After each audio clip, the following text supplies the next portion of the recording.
అండి అందరికీ నేను ఈ వీడియోలో బ్యాక్ పార్ట్ని ఆల్రెడీ కట్ చేశాను. అయితే ఫ్రంట్ పార్ట్ కోసం బ్యాక్ పార్ట్ని ఇలా మార్కింగ్ అయితే చేస్తున్నాను. ఎలా ఉందో అలా. ఈ బ్లౌజ్ కస్టమరు నాకు కొత్త అన్నమాట. ఇదే ఫస్ట్ టైం ఇచ్చారు. అయితే నేను కస్టమర్ని కూడా చూడలేదు, వేరే వాళ్ళతో ఈ బ్లౌజ్ పంపించారు. నాకెందుకో ఈ బ్లౌజ్ కొంచెము ఆమెకు కరెక్ట్గా లేదు అనిపించింది. తను కూడా కొంచెం అడ్జస్ట్ చేసి కుట్టండి నీట్గా అని చెప్పారు. నెక్ అయితే నేను కరెక్ట్గానే తీసుకున్నాను, ఫ్రంట్ నెక్. కానీ చెస్ట్ దగ్గర నాకు ఎందుకో కొంచెం తక్కువగా అనిపించింది. అంటే మనం హ్యాండ్ లేపినప్పుడు చెస్ట్ కానీ కొంచెం క్రాస్ బెల్ట్ దగ్గర నుంచి కనబడుతుందేమో అనిపించింది. చెస్ట్కి మిడిల్లో క్రాస్ బెల్ట్ అంటే చెస్ట్కి కొంచెం కింద క్రాస్ బెల్ట్ ఇట్లా చెస్ట్ని పట్టేసినట్టుగా వస్తుంది, అలా అనిపించింది ఈ బ్లౌజ్ని చూస్తే నాకు. సో నేను కొంచెం చేంజెస్ అయితే చేశాను.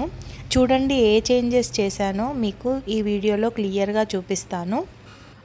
ఫ్రంట్ డాట్ పెట్టుకున్నాను, cross belt marking cross belt dot కూడా పెట్టుకున్నాను.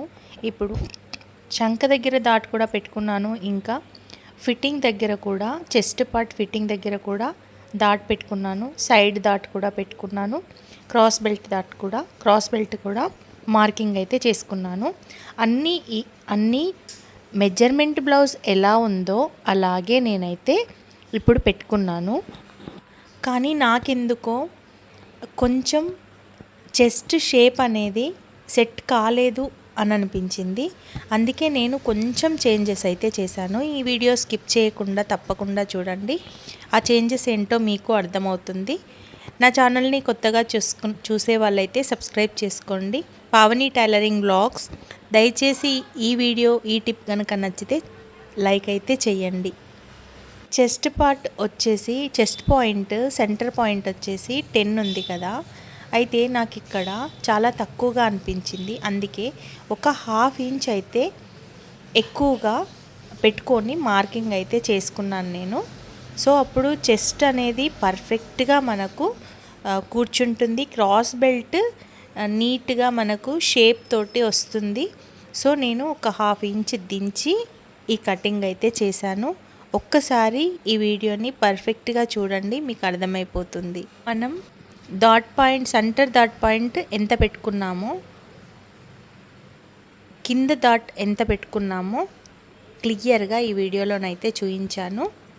కస్టమర్ అలా కొంచెం తేడాలు ఇచ్చినా కానీ మనం అదే బ్లౌజ్తో కాకుండా మనకేదైనా కొంచెం ఎక్కువ తక్కువగా అనిపించినా కానీ మనం సెట్ చేసి అయితే కుట్టాలి. అప్పుడే మనకు కస్టమర్స్ రెగ్యులర్గా వస్తారు. మన కటింగ్ బాగుంది, సో మన దగ్గరే కస్టమర్ ఎక్కడికి పోకుండా మన దగ్గరే కుట్టించుకుంటారు. ఇంకా షోల్డర్ జారకుండా అయితే మంచి టిప్ ఉందండి ఇందులో. ఎవ్రీ వీడియోలో నేను చెప్తూనే ఉన్నాను. సో ఇందులో కూడా చూపిస్తాను, స్కిప్ చేయకుండా తప్పకుండా చూడండి. చూసారు కదా, నాకెందుకో తేడా అనిపించి నేనైతే ఒక 1/2 ఇంచ్ కిందకి పెట్టుకొని ఈ విధంగా చెస్ట్ పాయింట్ అయితే చూసుకున్నాను. మళ్ళీ నాకు డౌట్ అండి, అందుకే మళ్ళీ చూసుకుంటున్నాను. ఎందుకంటే పొరపాటు చేస్తే మళ్ళీ ఆ కస్టమర్ కొత్త కస్టమర్, సో రారు. కాబట్టి నేను ఫస్ట్ కుట్టిన బ్లౌజ్ పర్ఫెక్ట్గా ఉంటేనే కదా నెక్స్ట్ బ్లౌజ్ కూడా మన దగ్గరే కుట్టించుకుంటారు. ఏ కస్టమర్ని కూడా మనం పోగొట్టొద్దు. ఇదిగో చూడండి, నేను షోల్డర్ జారకుండా ఈ టిప్ అయితే ఫాలో అవుతాను.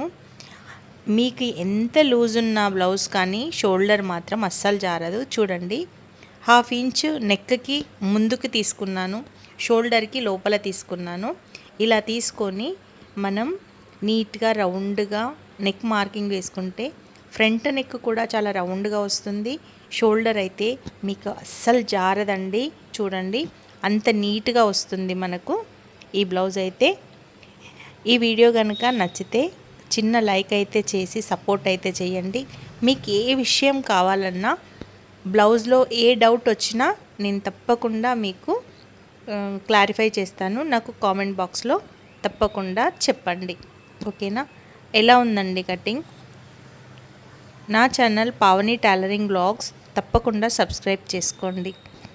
ఈ వీడియో చిన్ని వీడియో నచ్చితే లైక్ చేయండి, ఇంకా కొత్తగా నేర్చుకునే వాళ్ళకి ప్రతిరోజు లైవ్ పెడుతున్నాను. మొన్నటిదాకా 11కి పెట్టాను. ఇప్పుడు 11 కానీ 7కి కానీ ఈవినింగ్ 7కి కానీ తప్పకుండా లైవ్ ఉంటుంది. అందులో అందరూ రండి. చిన్న చిన్న టిప్స్తో కటింగ్ చాలా ఈజీ మెథడ్లో నేనైతే చెప్తున్నాను. తప్పకుండా మీరు చూడండి.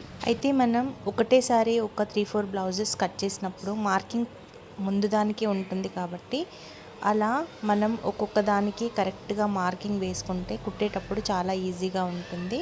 నేనైతే ఈ విధంగా ఇందులో చూపిస్తున్నట్టు మార్కింగ్ అయితే. ఈ వీడియో నచ్చితే లైక్ అయితే తప్పకుండా చేయండి, సపోర్ట్ అయితే తప్పకుండా చేయండి. ఓకే.